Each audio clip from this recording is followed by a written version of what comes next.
അമേരിക്കയുടെയും ഇസ്രയേലിന്റെയും ഏകോപിത ആക്രമണത്തിൽ കൊല്ലപ്പെട്ട ഇറാന്റെ പരമോന്നത നേതാവ് ആയത്തുള്ള അലി ഖമേനിയുടെ സംസ്കാര ചടങ്ങുകൾ അദ്ദേഹത്തിന്റെ ജന്മനാടായ മഷാദിൽ നടക്കുമെന്ന വാർത്തയാണ് ഇപ്പോൾ പുറത്തുവരുന്നത്.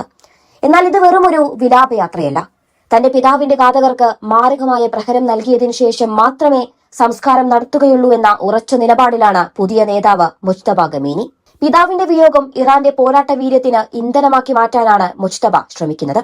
ഖമേനിയുടെ കുടുംബത്തിന്റെ വേരുകൾ കിടക്കുന്ന ഷിയ മുസ്ലിങ്ങളുടെ ഏറ്റവും പുണ്യനഗരമായ മഷാദിലേക്ക് ആ ധീരവിപ്ലവകാരി അവസാനമായി മടങ്ങുമ്പോൾ പശ്ചിമേഷ്യൻ മണ്ണിൽ യുദ്ധത്തിന്റെ കൊടുങ്കാറ്റ് വീശുകയാണ്. ഇറാന്റെ ആത്മീയവും രാഷ്ട്രീയവുമായ സ്ഥിരാകേന്ദ്രമായ മഷാദിലാണ് ഖമേനിയെ അടക്കം ചെയ്യുക എന്ന് ഇറാനിയൻ സ്റ്റേറ്റ് മീഡിയ ഇതോടെ സ്ഥിരീകരിച്ചു കഴിഞ്ഞു.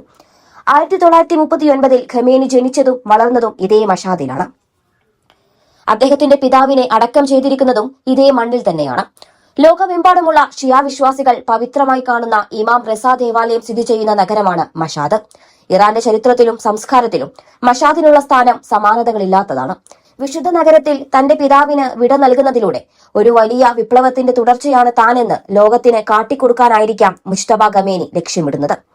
എന്നാൽ സംസ്കാര സമയം ഇതുവരെ പുറത്തുവിട്ടിട്ടില്ല എന്നത് വലിയൊരു തന്ത്രപരമായ നീക്കമായിട്ടാണ് സൈനിക നിരീക്ഷകർ കാണുന്നത്. എന്തുകൊണ്ടാണ് ഖമേനിയുടെ മൃതദേഹം ഇതുവരെ അടക്കം ചെയ്യാത്തത്?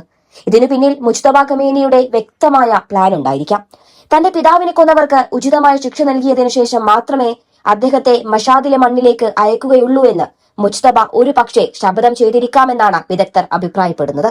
കുവൈറ്റിലെയും ബഹ്റൈനിലെയും ദുബായിലെയും അമേരിക്കൻ താവളങ്ങൾക്ക് നേരെ ഇപ്പോൾ നടക്കുന്ന മിന്നലാക്രമണങ്ങൾ ഈ പ്രതികാരത്തിന്റെ ഭാഗമായിരിക്കാം. അലി ഖമേനിയേക്കാൾ കണിശമായി ശത്രുക്കളോട് പെരുമാറുന്ന ശൈലിയാണ് മുജ്തബയുടേത്. അധികാരമേറ്റ മണിക്കൂറുകൾക്കകം തന്നെ അമേരിക്കൻ താവളങ്ങൾ ശ്മശാനങ്ങളാക്കി മാറ്റാൻ അദ്ദേഹം ഉത്തരവിട്ടു കഴിഞ്ഞു. പിതാവിന്റെ മൃതദേഹം മുന്നിൽ വെച്ച് പേർഷ്യൻ പോരാളികളുടെ സിരകളിൽ പകയുടെ തീ നിറക്കാനായിരിക്കാം പുതിയ നേതാവ് ശ്രമിക്കുന്നത്. മഷാദ് എന്ന നഗരം വെറുമൊരു സ്ഥലമല്ല, അതൊരു വികാരമാണ്. രാജ്യത്തെ ഏറ്റവും വലിയ രണ്ടാമത്തെ നഗരവും പുണ്യനഗരവുമായ മഷാദ് സഫാവിദ് കാലഘട്ടം മുതൽ ഇറാന്റെ ആത്മീയ ആസ്ഥാനമാണ്. അലി ഖമേനിയുടെ അന്ത്യകർമ്മങ്ങൾ ഇവിടെ നടക്കുന്നത് ലക്ഷക്കണക്കിന് പോരാളികളെ ടെഹ്റാനിലേക്ക് എത്തിക്കാനുള്ള വഴിയായും ഇറാൻ കാണുന്നുണ്ട്. ഖമേനിയുടെ വധത്തിലൂടെ ഇറാൻ ദുർബലമായി എന്ന് കരുതിയ പാശ്ചാത്യ രാജ്യങ്ങളെ ഞെട്ടിച്ചുകൊണ്ട് മഷാദിലെ സംസ്കാര ചടങ്ങുകൾ ഒരു കൂറ്റൻ സൈനിക പ്രകടനമായി മാറ്റാനാണ് IRGC ലക്ഷ്യമിടുന്നത്. മുജ്തബയുടെ കീഴിൽ ഇറാൻ കൂടുതൽ കരുത്താർജിക്കുന്നുവെന്ന സന്ദേശമാണ് ഇതിലൂടെ നൽകുന്നത്. പശ്ചിമേഷ്യൻ യുദ്ധം 5ാം ദിവസത്തിലേക്ക് കടക്കുമ്പോൾ അമേരിക്കയുടെയും ഇസ്രയേലിന്റെയും കണക്കുകൂട്ടലുകൾ പിഴയ്ക്കുകയാണ്. B-2 ബോംബറുകളും F-35 വിമാനങ്ങളും ഉപയോഗിച്ച് 1250ഓളം കേന്ദ്രങ്ങൾ തകർത്തുവെന്ന് അമേരിക്ക അവകാശപ്പെടുമ്പോഴും ഇറാന്റെ ഡ്രോണുകൾ കുവൈത്തിലെ US സൈനികരുടെ ജീവനെടുക്കുന്നത് നാം കണ്ടു. ക്യാപ്റ്റൻ കോഡി എ ഖോർക്ക് ഉൾപ്പെടെയുള്ളവർ കൊല്ലപ്പെട്ടത് അമേരിക്കയ്ക്ക് വലിയ ആഘാതമാണ് സൃഷ്ടിച്ചിട്ടുള്ളത്. ഈ സാഹചര്യത്തിൽ ഖമേനിയുടെ സംസ്കാരം നടക്കുന്നത് യുദ്ധക്കളത്തിലെ താൽക്കാലിക വെടിനിർത്തലിലേക്കോ അതോ കൂടുതൽ ശക്തമായ പ്രത്യാക്രമണത്തിലേക്കോ നയിക്കുമെന്നത് ലോകം ഉറ്റുനോക്കുന്നു. സംസ്കാരത്തിന് മുമ്പ് ഇസ്രയേലിന് നേരെ ഒരു വലിയ മിസൈൽ വർഷം ഇറാൻ ആസൂത്രണം ചെയ്യുന്നതായും റിപ്പോർട്ടുകളുണ്ട്. മുജ്തബ ഖമേനി എന്ന നേതാവ് തന്റെ പിതാവിനേക്കാൾ അപകടകാരിയാണെന്ന് പാശ്ചാത്യ മാധ്യമങ്ങൾ പോലും നിരീക്ഷിക്കുന്നുണ്ട്.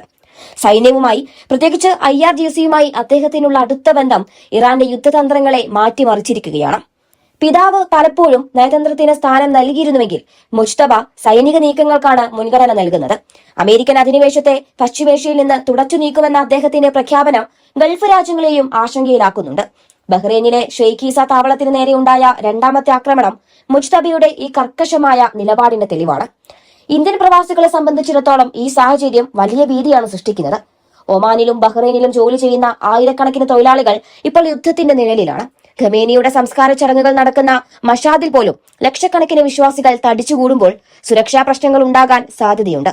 ഇറാന്റെ ചാരസെല്ലുകൾ ഗൾഫിൽ സജീവമാണെന്ന വാർത്തകൾ പ്രവാസികൾക്കിടയിലും ആശങ്ക ഉണ്ടാക്കുന്നുണ്ട്. ആയത്തുള്ള അലി ഖമേനി മഷാദിലെ വിശുദ്ധ മണ്ണിലേക്ക് മടങ്ങുന്നത് ഒരു യുഗത്തിന്റെ അന്ത്യത്തോടൊപ്പമാണ്. എന്നാൽ ആ അന്ത്യം പശ്ചിമേഷ്യയിൽ കൂടുതൽ തീ പടർത്തുകയാണ് ചെയ്തിരിക്കുന്നത്. തന്റെ പിതാവിന്റെ ചിതി അടങ്ങുന്നതിന് മുൻപേ പ്രതികാരം പൂർത്തിയാക്കണമെന്ന മുജ്തബ ഖമേനിയുടെ വാശി ലോകത്തെ നയിക്കുക ഒരു വലിയ യുദ്ധത്തിലേക്കായിരിക്കാം.